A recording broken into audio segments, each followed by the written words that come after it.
আসলে নদীর যেমন সৌন্দর্য আছে, আবার নদীর ধ্বংসলীলাও আছে। এই নদী এখন দেখতে যতটা সুন্দর আমরা দেখতেছি, আবার একটা সময় নদী কিন্তু মানুষের অনেক কিছু কাইরে নেয়, আবার এই নদী মানুষকে অনেক কিছু দেয়। অর্থাৎ যার দোষ আছে তার মানে গুণ আছে, যার দোষ আছে তার দোষ আছে, যার গুণ আছে তার, ব্যাপারটা এরকমের।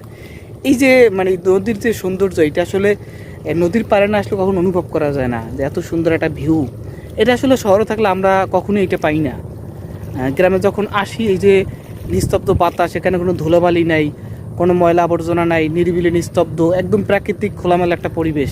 এরকম পরিবেশ কিন্তু মানে শহর অঞ্চলে আমরা কিন্তু সচরাচর পাই না। ন্যাচারাল যে একটা পরিবেশ, এনভায়রনমেন্ট, এটা কিন্তু অ্যাভেলেবেল আমরা মিস করি যখন শহরে থাকি।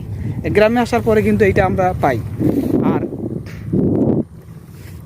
এই কারণে আসলে গ্রামকে ভালো লাগে, যে গ্রামে একদম নির্মল বাতাস, মানে পরিবেশ স্বাস্থ্যসম্মত, মানে গ্রামে বসবাস করা সবচাইতে একটা মানুষের জন্য ভালো। কিন্তু দুর্ভাগ্যের বিষয় হলো যে আমরা যারা কর্মের তাগিদে, যারা দেশের বাইরে থাকি বা কর্মের তাগিদে যারা আমরা গ্রামে থাকতে পারি না, এরা আসলে এই বিষয়গুলো সবচাইতে বেশি অন্তরের ভিতর পীড়া দেয়।